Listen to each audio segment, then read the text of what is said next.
Livro de Tiago.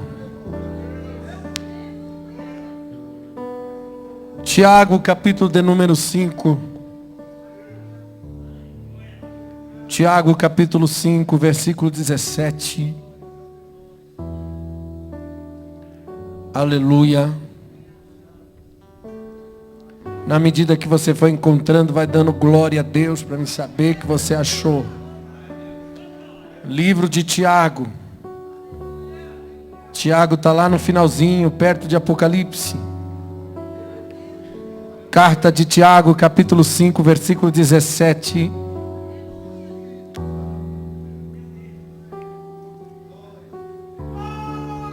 Diz assim, quem achou, diga amém. Elias era homem sujeito às mesmas paixões que nós. E orando pediu que não chovesse. E por 3 anos e 6 meses não choveu sobre a terra. E orou outra vez e o céu deu a chuva e a terra produziu o seu. E orou outra vez e o céu deu a chuva e a terra produziu o seu fruto. Amém. Espírito Santo, nós damos a Ti o nosso coração, entregamos a Ti, Senhor, as nossas vidas. Nos rendemos à Tua vontade, ao Teu querer, à Tua palavra soberana. Espírito Santo, fala conosco. Nos leva a um lugar de entendimento, de revelação, de compreensão daquilo que o Senhor tem para nós nessa madrugada, Senhor. Pai querido, protege, Senhor, esse ambiente, coloca os Teus anjos em ordem de guerra, de batalha, Pai. Eu sinto batalha nessa madrugada no mundo espiritual, no reino do Espírito. Senhor, dá ordem aos Teus anjos a nosso respeito, que a Tua espada, a Tua palavra possa cortar, Senhor, e possa penetrar na divisão da alma, das juntas e do Espírito, que possa trazer com ela, Senhor, o discernimento das nossas intenções, dos nossos pensamentos, para que possamos compreender qual a largura, a profundidade, a extensão daquilo que o Senhor tem para nós nessa madrugada. Nós entregamos a Ti o nosso coração, a Tua igreja. Fala conosco, não aquilo que nós queremos ouvir, mas aquilo que nós precisamos ouvir nessa madrugada, em nome de Jesus. Amém e amém. Pode se assentar, dando glória ao Rei da Glória. Amém. Aplaudindo a Jesus.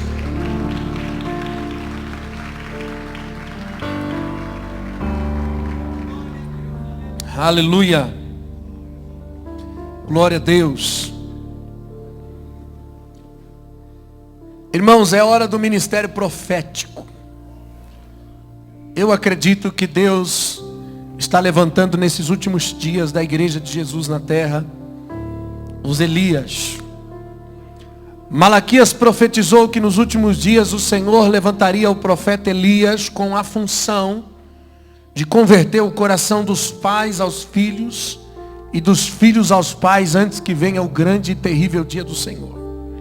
Mas preste atenção, a unção de Elias é para converter o coração dos pais aos filhos e dos filhos aos pais. É para trazer novamente a unidade, a igreja que se perdeu da sua unidade, da sua visão de unidade. A igreja primitiva, ela tinha uma unção especial, porque o coração e a mente e os sentimentos daquela igreja eram um.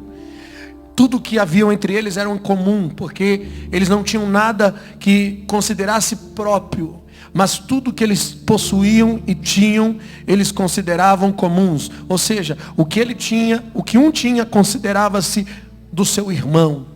Havia a unidade no amor, na comunhão, na visão e no propósito. A igreja trabalhava em função do ser humano. A proposta do Evangelho de Jesus Cristo é o ser humano. A igreja se perdeu desse propósito. Por isso eu acredito que está chegando esse tempo, nós estamos já vivendo esse tempo, onde o Senhor está restaurando os padrões, o Senhor está nos trazendo entendimento para restaurar os padrões da igreja de Jesus que se perdeu há muitos anos atrás. Talvez você que aceitou a Jesus nos dias de hoje está dizendo: ah, é, pastor, como assim? Mas se você fizer uma busca pela história da igreja, e você começar a estudar a história da igreja, das eras, das fases em que a igreja viveu, das décadas passadas, dos anos passados, você vai perceber que a igreja, sim, ela foi fugindo da sua palavra, da palavra de Deus, ela foi fugindo do original, do reino de Deus. E hoje nós estamos nos fins dos tempos, e a palavra de Deus está se cumprindo. Nos fins dos tempos, os homens seriam amantes de si mesmo, gananciosos, presunçosos, mais amigos dos deleites do que amigos de Deus, tendo uma aparência de conhecimento, mas nunca chegam ao pleno conhecimento da verdade de Deus. Nós vemos isso nas Escrituras Sagradas. A Bíblia diz que a apostasia aumentaria nos últimos dias, que haveriam falsos cristos, pessoas que enganariam até os escolhidos, e tudo isso já está acontecendo nos dias atuais. Nós vemos os sinais da vinda de Jesus acontecendo, e para isso Deus precisa levantar os Elias. Deus precisa levantar os Elias. Eles são aqueles que vão restaurar os padrões, trazer de volta a raiz da verdade, da palavra, confrontar. O profeta é aquele que confronta. Irmão, os grandes complexos industriais, eles mantêm os seus quadros de funcionários, pessoas que prestam serviço apenas para corrigir falhas. Toda grande empresa tem um quadro de funcionário trabalhando só para corrigir falhas. Irmãos, sabe por quê? Porque nós precisamos das pessoas que identificam os problemas para solucionar. E no reino de Deus é do mesmo jeito. Deus tem os seus profetas que são especialistas em problemas, pessoas que vão cuidar das falhas morais, profetas que vão cuidar do declínio espiritual da nação, do declínio espiritual da igreja. Por isso Deus levanta profetas, homens como Jeremias, como Elias, como Malaquias, homens como João Batista, surgiram em um cenário em que a história era para repreender, era para trazer o conserto, era para condenar, era para exortar o povo de Deus, aleluia, para que eles tivessem ciência da justiça de Deus. Por isso o nosso clamor é que Deus levante profetas nessa geração, homens de um só propósito, homens de um caráter severo, homens que têm um destino destemido, que têm uma função, aleluia, uma função, homens com cara de leão, pessoas que não têm medo de rugir diante da adversidade, diante da apostasia. Esses profetas são aqueles que chocam. Uns eles chocam, outros eles assustam, outros eles afugentam, mas são homens que vão encarar de frente os profetas de Baal. Esses homens, eles tinham uma coisa diferente. Eles eram homens de oração, eram pessoas normais, sujeitos às mesmas paixões que eu e você. Elias era sujeito às mesmas paixões que eu e você, mas Deus levantou. Eu vim aqui nessa noite profetizar que Deus vai levantar você como Elias nessa geração. Não me interessa as suas fraquezas, suas falhas, seus erros, seus pecados passados. Não me interessa, eu sei que você é normal como qualquer um. Você é um ser humano como Elias era um ser humano. Eu vim aqui, eu usei esse texto de Tiago para dizer para você que, sendo Elias sujeito às mesmas paixões que eu e você, ele orava e Deus cerrava os céus. Ele orava e Deus rasgava os céus. Deus abria os céus, porque a oração tem poder para mudar mudar a história dessa geração. Se você quer ser um canal de Deus nessa terra, eu quero te dizer, comece dobrando o teu joelho, comece a viver uma vida de comunhão, de oração, na presença do Pai da eternidade. Aleluia! A diferença de Elias é que ele era homem de oração. Ele orou, diz a Bíblia. Eu vou dizer um negócio para você, irmãos. Se a igreja hoje contasse com os intercessores, com pessoas que oram, tanto quanto contam com seus conselheiros, com seus pregadores, não, nós teríamos um avivamento se nós contássemos mais com a oração, com a intercessão, do que com pregações, do que com pessoas aconselhando, dando ideias. A ideia de Deus, querido, ainda é a mesma, é o homem tendo comunhão com Deus, e Deus tendo comunhão com o homem. Oração é a única coisa que muda a sua vida. Oração é a chave que abre a porta do céu.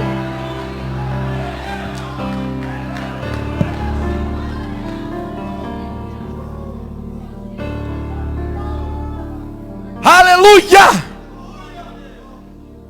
Orar é tudo que você pode e você deve fazer para Deus. A nação se mostrava cada vez mais impura. Crescia os templos pagãos, os ritos idólatras, sacrifícios em altares pagãos. Elias se colocando na brecha, sentindo angústia, por ver a sua nação em ruína, por ver o seu povo se perdendo. Aquele povo, tudo isso, esse cenário de idolatria, de desobediência, aconteceu no meio de um povo que se dizia filhos de Abraão.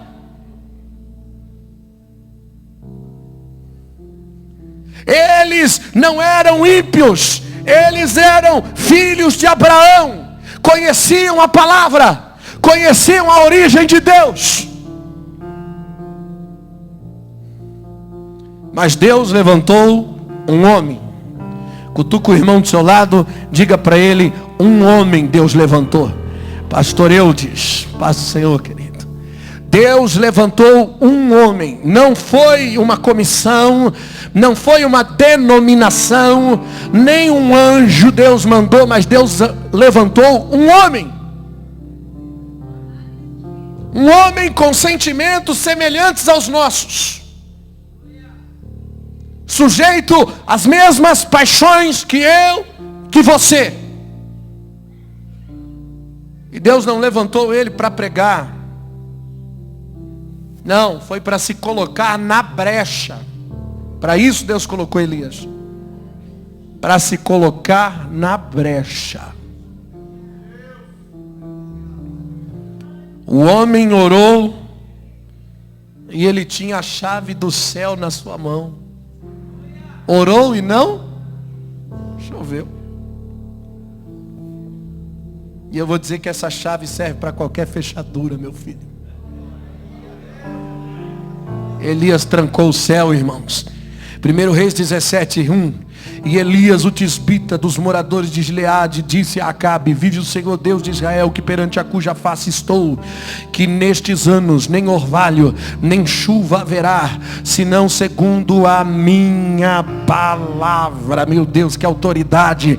Depois que veio a ele a palavra do Senhor, dizendo: retira-te daqui, vai para o oriente, esconda-te junto ao ribeiro de Querite, que está diante do Jordão, e há de ser que beberás do ribeiro, onde eu tenho ordenado aos corvos que ali te sustentem. Foi, pois, e fez conforme a palavra do Senhor, porque foi e habitou junto ao ribeiro de Querite, que está diante do Jordão, e os corvos lhe traziam pão e carne pela manhã, como também pão e carne à noite, bebia do ribeiro. Sucedeu que, passados dias, o ribeiro secou-se, porque não tinha havido chuva na terra.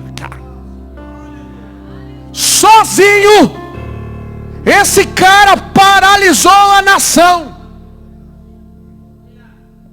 Irmão, é muito bom, é glorioso quando Deus usa a gente, é ou não é? Mas muito melhor e muito mais glorioso é quando Deus nos ouve, é quando nós somos atendidos por Deus.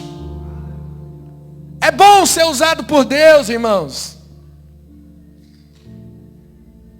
Quem quer ser usado por Deus aqui? Deixa eu ver. Mas é ruim ser perseguido. Quem quer ser perseguido aqui? Deixa eu ver. Aí só uns 2 levantou a mão, 3. Eu vou dizer um negócio para vocês: se vos odiarem por causa do meu nome, bem-aventurados sois. Vos alegreis, exulteis quando vos perseguirem, dizendo todo mal contra vós. Eu vou perguntar de novo: quem quer ser perseguido agora, irmão? Levantou a mão.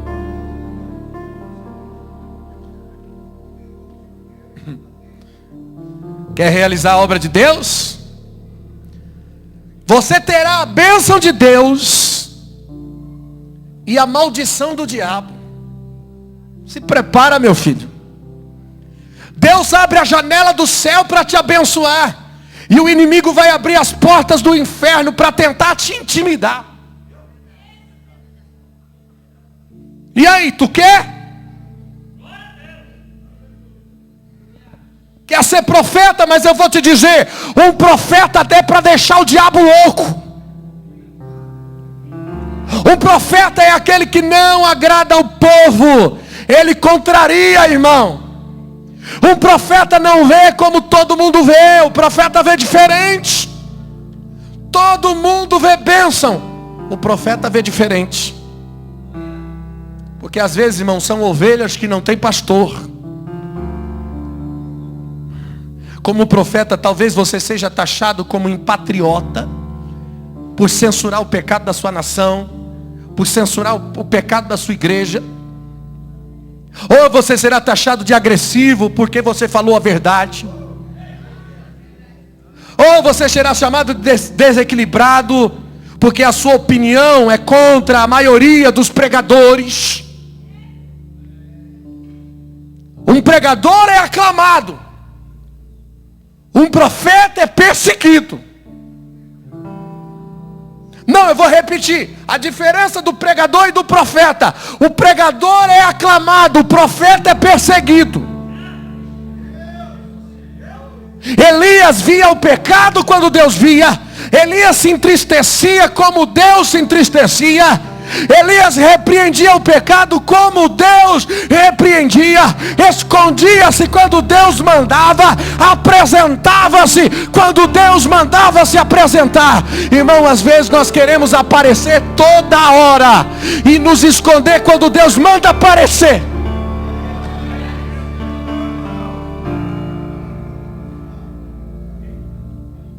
Charles Finney dizia: um avivamento espiritual sugere a ideia que antes houve um declínio espiritual.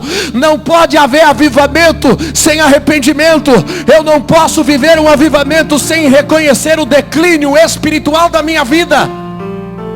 Eu não posso viver o novo de Deus, o avivamento espiritual, o crescimento espiritual, se eu não reconhecer o declínio, a falta de oração, a falta de intimidade, a falta de comprometimento, a falta de santificação, a falta de entrega real. Eu preciso olhar para dentro de mim e reconhecer tudo isso, para que eu possa viver esse chamado de Deus.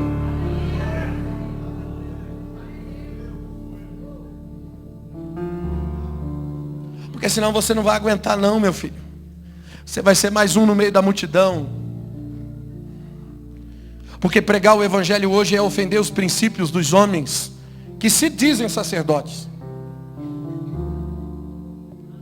Martinho Lutero dizia: se eu tivesse 1000 cabeças, preferia que todas elas fossem cortadas do que ter que me retratar.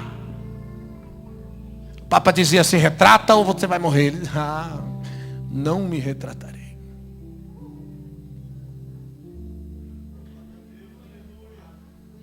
Sabe por quê? Nós gritamos o evangelho como um alerta. Porque nós entendemos a verdade do propósito de Deus. O evangelho é salvar o pecador. E quando eu olho para a igreja, eu vejo uma igreja longe do propósito do reino de Deus. Eu vejo um navio naufragando. Eu vejo pessoas doentes sem socorros. Eu vejo uma igreja indo em direção do fogo do inferno. Agora eu lhe pergunto: será que um marinheiro ficaria parado quando ouvisse o clamor de um naufrágio? Será que um médico permaneceria sentado, deixando seus pacientes morrerem doentes? Será que um bombeiro, ao saber que alguém está morrendo no fogo, ficaria parado sem prestar socorro?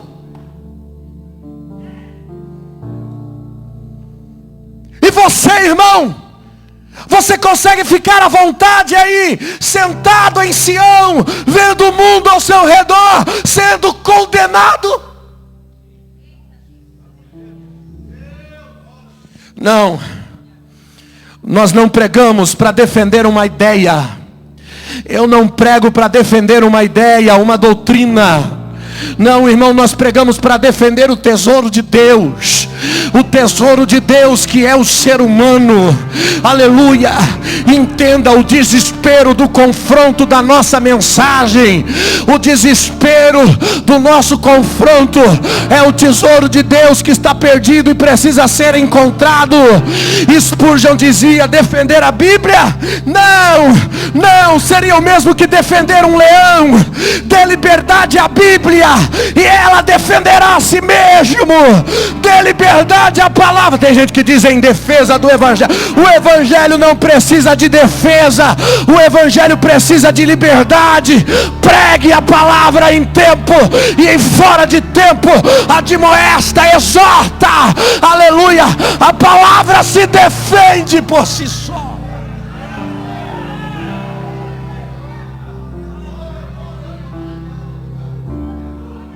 Ele orou uma oração curta, irmão. Oração rápida. E Deus mandou chuva. Deus cerrou o céu. Só pode fazer uma oração curta e poderosa em público quem mantém uma vida longa e poderosa numa comunhão, no secreto com Deus. Não, grave isso. Só pode fazer uma oração curta e poderosa quem tem uma vida longa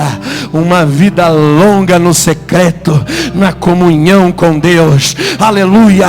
As nossas orações não passam de conselhos que nós queremos dar a Deus, atitudes egoístas, petições e petições. Nós queremos ensinar a Deus o que Ele deve fazer e quando fazer. Chega! Repare o altar do Senhor que está em ruína. Faça como Elias. 1 Reis 18:30. Elias disse a todo o povo: chegai-vos a mim. E todo o povo se achegou a ele. E ele restaurou o altar que estava quebrado. Irmão, chega de mimimi. Restaura o altar. chega de reclamar, restaura o altar. Irmão, chega de murmurar pelos cantos, restaura o altar.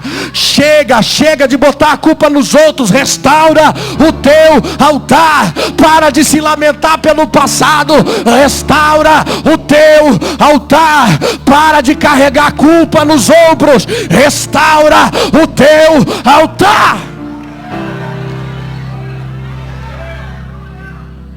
E não coloque fogo estranho no altar de Deus. Botar fogo no altar é trabalho de Deus. Tem pessoas colocando o seu próprio fogo. Suas ideias de ganho, suas ideias de lucro pessoal.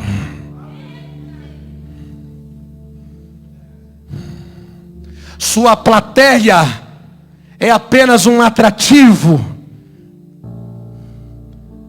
para cumprir os seus interesses.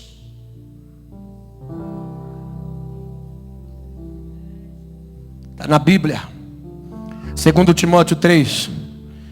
Porque haverá homens amantes de si mesmo, avarentos, presunçosos, soberbos, blasfemadores, desobedientes aos pais, ingratos e profanos. Paulo está falando para pregadores, sacerdotes, ministros, sem afeto natural, irreconciliáveis, caluniadores, incontinentes, cruéis, sem amor para com os bons. Até parece que nós estamos falando de um demônio, de um monstro. Não, Paulo está falando de homens que se dizem cristãos. Paulo está falando de pregadores, de mensageiros. E ele continua dizendo: traidores, obstinados, orgulhosos, mais amigos dos deleites do que amigos de Deus, tendo uma aparência de conhecimento e piedade, mas negando a eficácia dela. Afasta-se deles.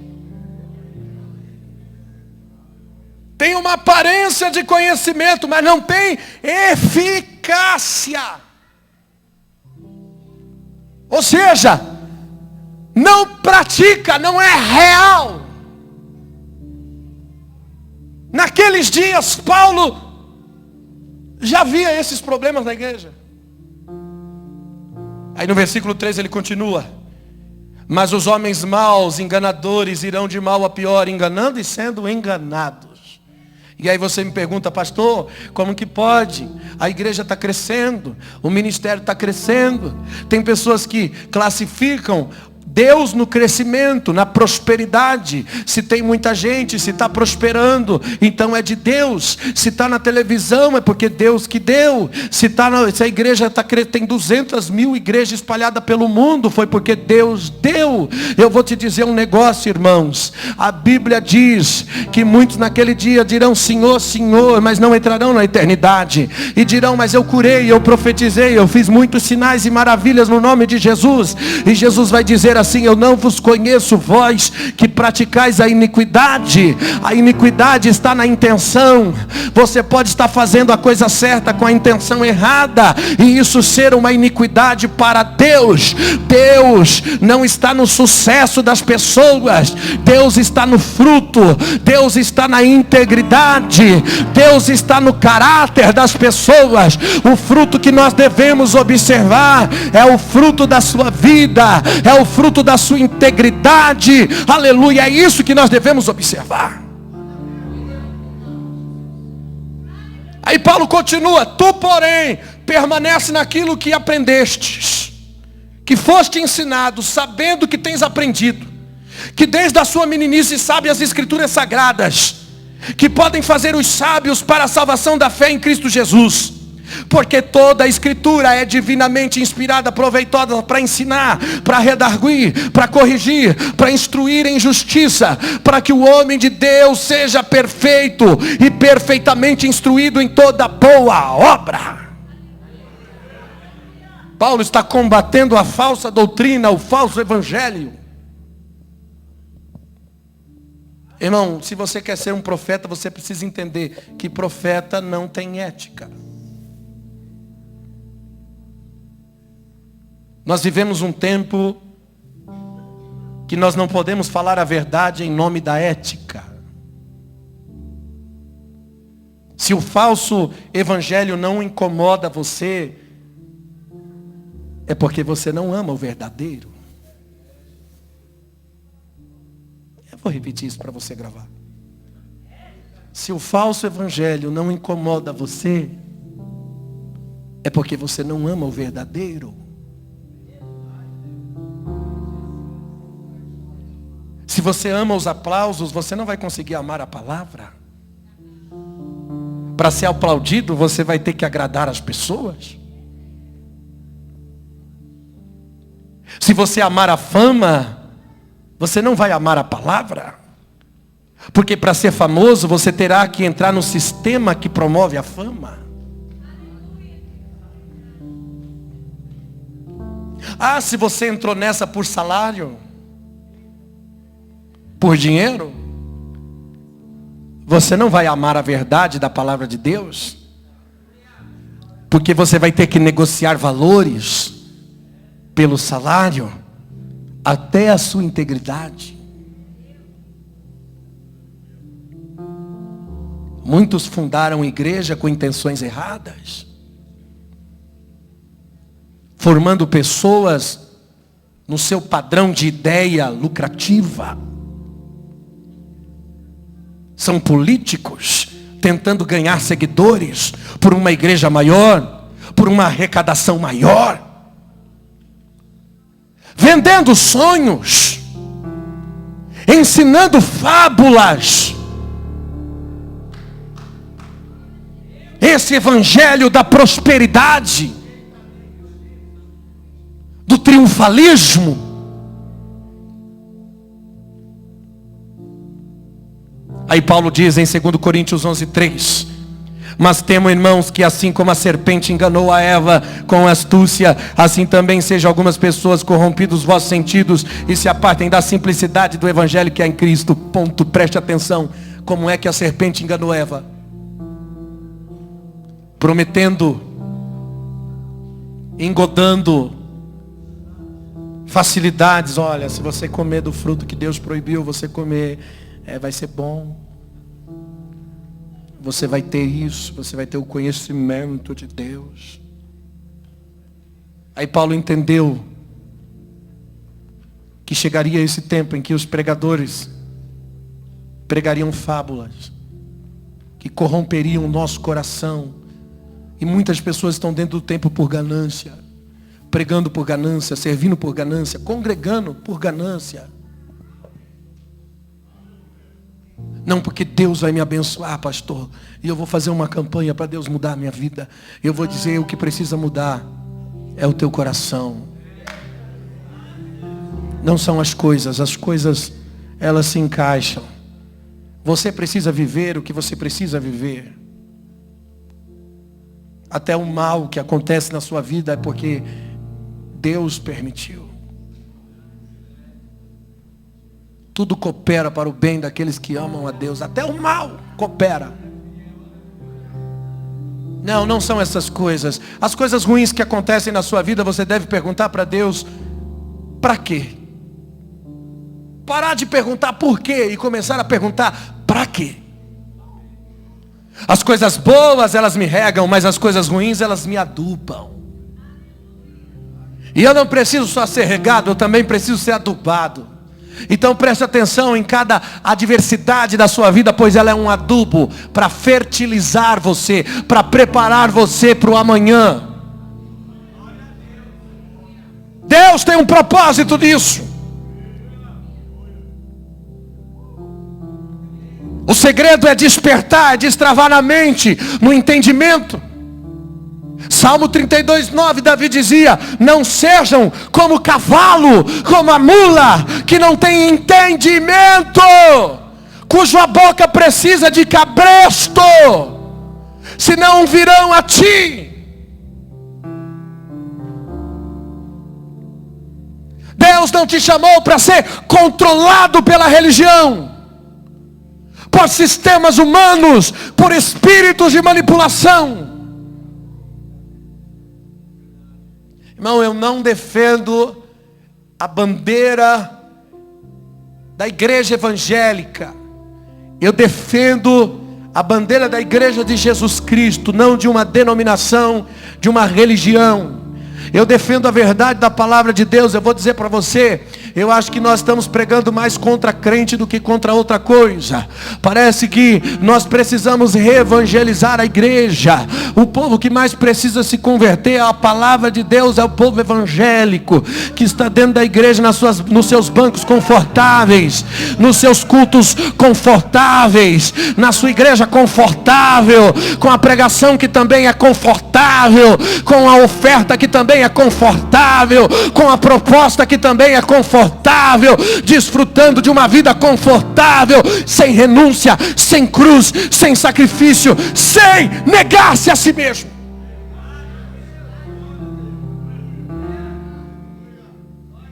Meu sonho é ver a igreja acordada.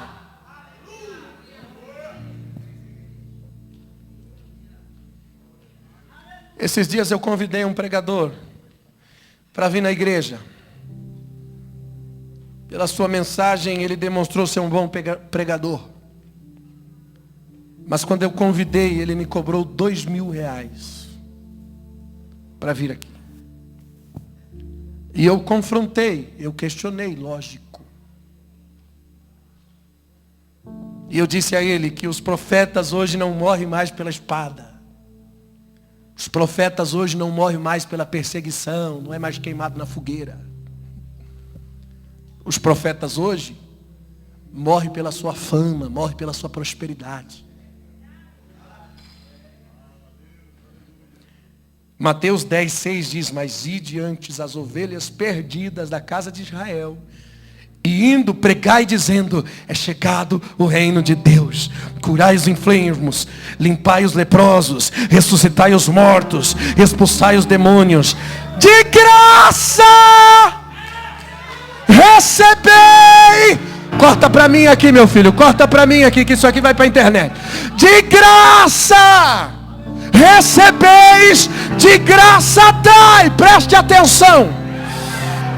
Não, eu quero fazer um apelo para os pregadores, aos pastores, àqueles que pagam e àqueles que vendem.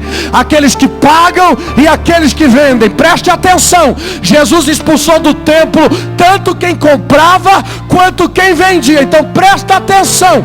Pregadores, pastores, ministros, vocês que estão me assistindo na internet.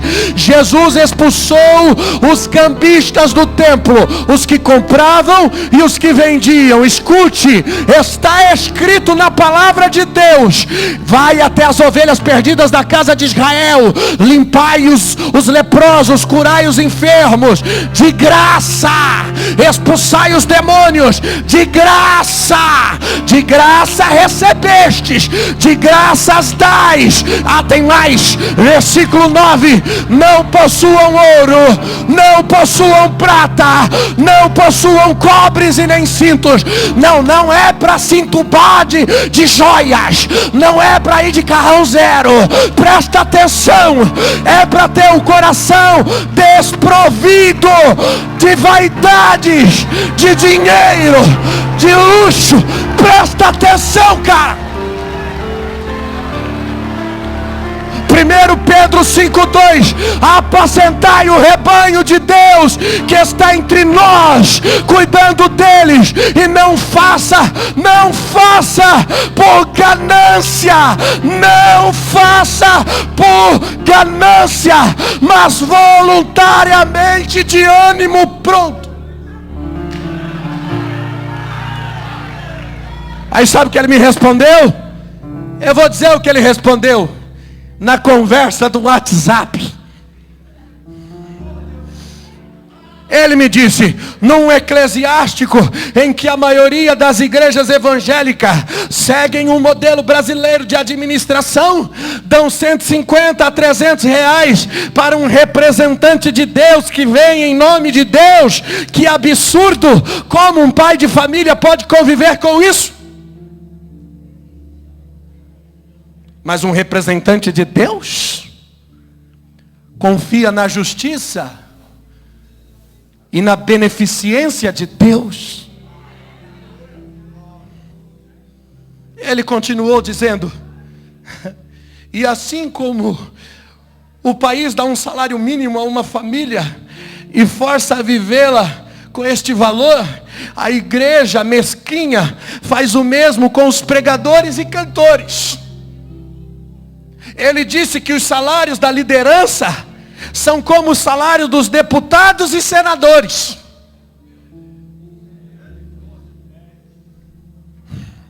Esses pregadores estão se baseando no sistema político corrupto do Brasil. Se o sistema da igreja é corrupto, se o sistema da maioria das igrejas é corrupto, se o salário de um presidente de igreja é como de um deputado ou de um senador, nós não devemos nos igualar a ele, pregador. Nós não devemos seguir este sistema, pastor.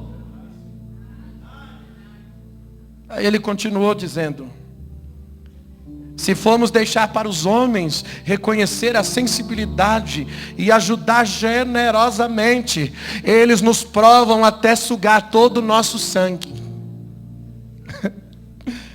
Meus queridos pregadores, corta para mim, corta para mim.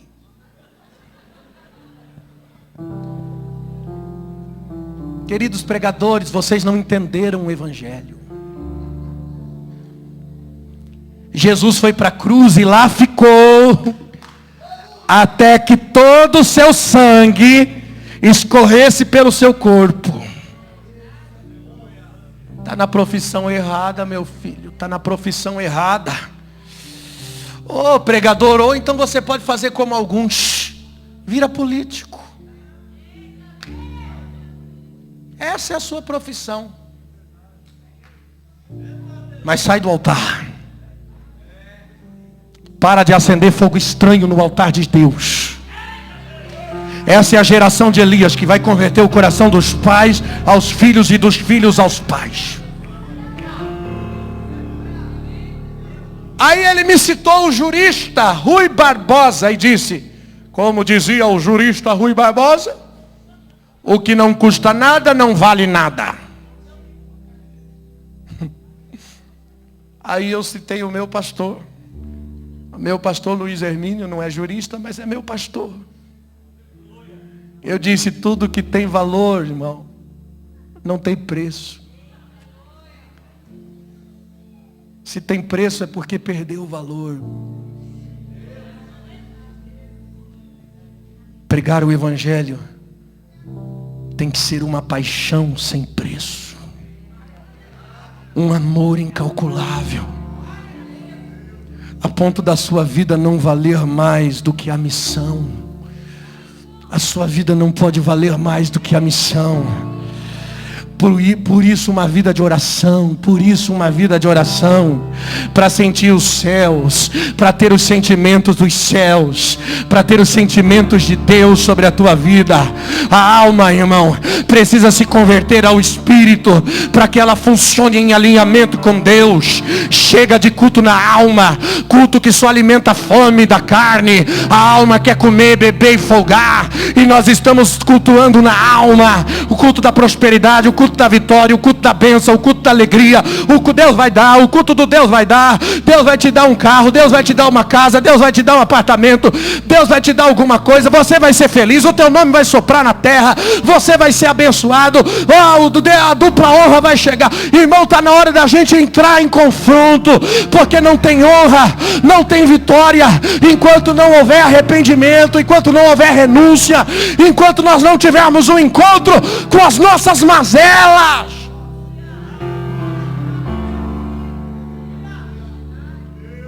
Por isso, qualquer um que conhece a Bíblia, que tem um vasto conhecimento, que tem uma forte personalidade, uma boa biblioteca, pode sensibilizar as pessoas com suas pregações, com as suas belas pregações. Mas é a oração que mexe com o coração de Deus. A pregação toca o que é temporal, a oração toca o que é eterno. As nossas orações precisam ser apoiadas numa energia, irmão, que nunca esmorece. Você já orou angustiado, Você já orou arrastado? Sabe quando você vai para a oração se arrastando, sem vontade, sem força? Irmão, você precisa vencer esse nível. Você já passou tempo sem oração porque você não tinha força para orar. Você precisa passar desse lugar, sair desse lugar. As nossas orações, elas precisam entrar num lugar onde você nunca mais se rende, irmãos. Por isso, irmãos, por mais erudito que um homem seja, por mais perfeita que seja a sua capacidade de expressão, por mais ampla a sua visão das coisas, por mais grandiosa a sua eloquência nas palavras, por mais simpático seja na sua aparência, nada disso dá lugar ao fervor do Espírito. Aleluia. É pelo fogo e pela oração que os céus se abrem. Aleluia. O fogo empresta asas à oração, dando acesso a Deus. É esse fogo que eu estou falando, que queima aqui dentro, uma paixão eloquente, um desejo que não para de arder. Aleluia. Sem fogo não há incenso, sem fervor não há oração, sem fogo não há incenso, e sem o fervor não há oração.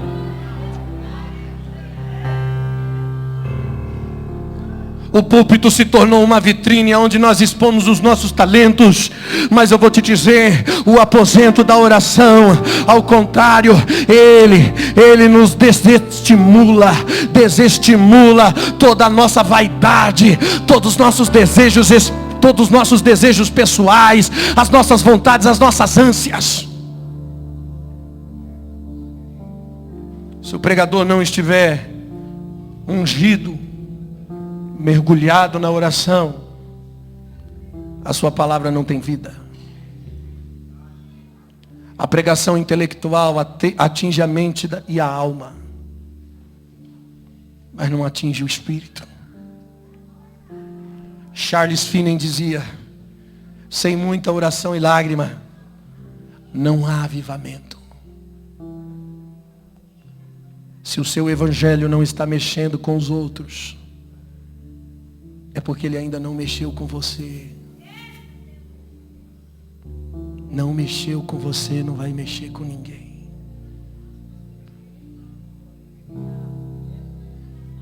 Eu vou concluir essa mensagem. Eu nem ia pregar hoje. Estava esperando o pastor e eu de chegar. Verdade.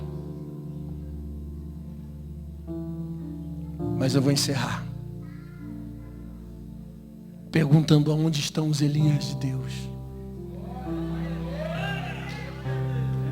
Eliseu, quando pegou a capa de Elias, segundo Reis 2:14, ele tomou a capa de Elias que caíra, e ele feriu as águas, dizendo: onde está o Deus de Elias? Sabe qual é a resposta? Onde sempre esteve, no mesmo lugar. A pergunta seria essa: aonde estão os Elias de Deus? O Deus de Elias continua no mesmo lugar, mas aonde estão os Elias de Deus? Aleluia! Elias era homem, aleluia, como nós. Ele orou e o fogo desceu. Um ministério que está disposto, irmão, a render-se na oração, aleluia, vai ver o fogo, vai sentir o fogo, vai contemplar o fogo do avivamento, vai ter experiências com Deus. Elias se escondeu, Deus foi atrás, aleluia. Sabe por quê? Porque amava esse intercessor, esse homem que orava pela nação, que tinha propósito, que não buscava o interesse pessoal, mas tinha sede de almas, queria ver a sua nação curada, salva, liberta. Ele estava dentro do propósito original de Deus, porque servimos, porque congregamos, irmãos, porque pregamos, porque queremos alguma coisa no ministério. Preste atenção, olhe para dentro de si mesmo, examine-se, pois, o homem a si mesmo antes de comer do corpo, antes de beber do sangue do Senhor, antes de ter comunhão com Cristo. Preste atenção, examine-se a si mesmo, olhe para dentro de você e perceba quais são as suas reais intenções e valores. Aleluia! Será se nos nossos dias, irmãos, nós estamos confiando demais no braço da carne?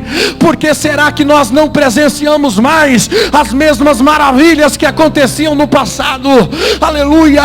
Será se os nossos olhos se escureceram? Será se nós perdemos a visão como o sacerdote Eli?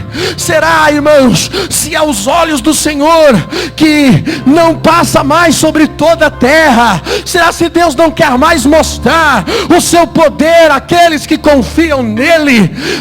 Irmãos, que Deus me conceda uma fé prática, que Deus nos conceda uma fé rápida, uma fé prática. Aonde está o Senhor Deus de Elias? Aonde está o Senhor Deus de Elias? Ele está esperando que Elias clame por ele. Ele está esperando que Elias clame por ele. Vai para o clamor, vai para a oração. Você vai ver se a coisa não muda.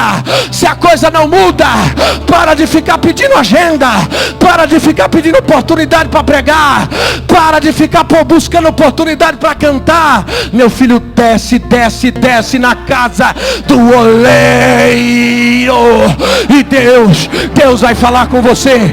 Deus vai revelar segredos ocultos, mistérios escondidos. Deus vai trazer à tona tudo o que precisa ser revelado sobre a tua vida. Primeiro Deus vai começar tratando você, para depois fazer através de você. Primeiro Deus vai pegar você, vai dar uma surra de vassoura. Deus vai pegar você e vai dar uma varrida na tua vida, vai mudar a tua condição, vai mudar a tua história, vai limpar tudo que precisa ser limpo. Deus vai mostrar as intenções que estão dentro de você, pecados ocultos, coisas escondidas. Deus vai levar você para um lugar escondido, vai esconder você, vai tratar suas emoções, vai tratar os seus sentimentos. Aí depois se prepara que Ele vai te dizer: te mostra, Acabe, te mostre, Acabe, te prepara, e diz a Acabe, porque veio uma chuva aí, está descendo uma chuva de avivamento, está descendo, se prepara, porque vai chegar um barulho de chuva.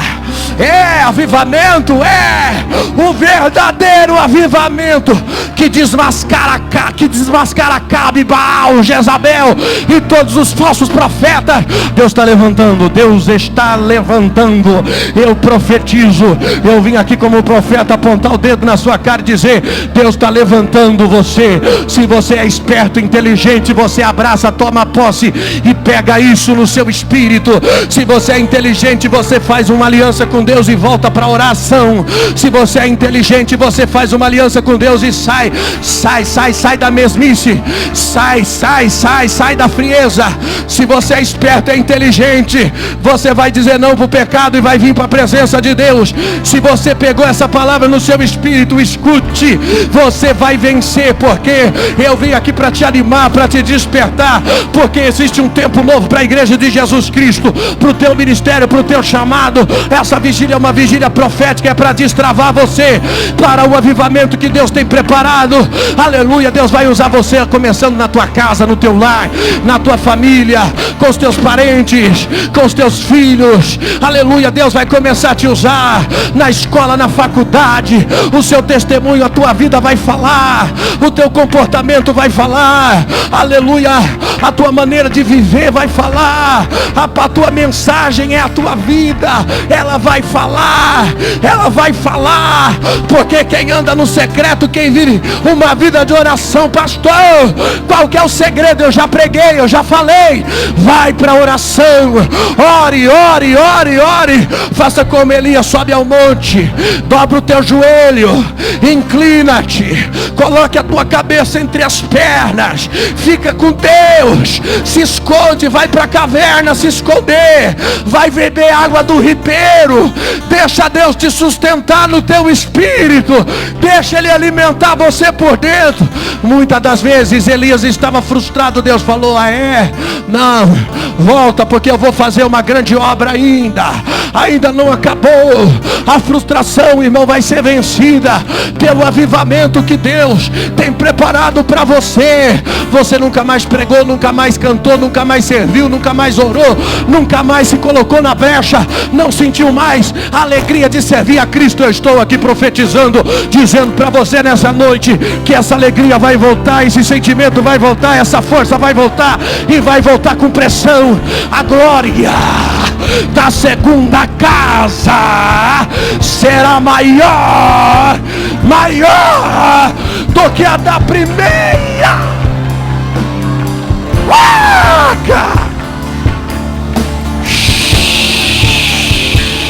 Fica de pé, fica de pé. Labaraba Xandoroque, Alabarabarabara, Arabasubri Cobadaia, Urabacantu, Urabacandaraba Xandarabacandarai. Ah, meu Deus! Aleluia! Se rende, se rende, se rende. Renda-se na presença dEle. Renda-se na presença dEle. Renda-se na presença dEle. Renda-se.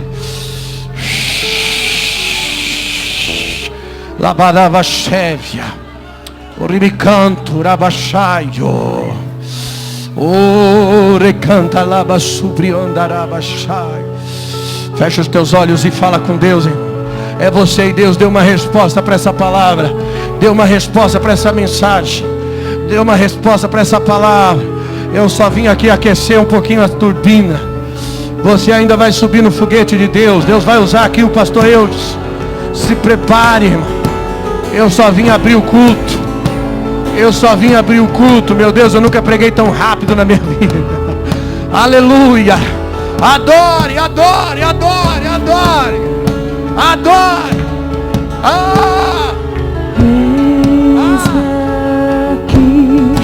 Prostrado em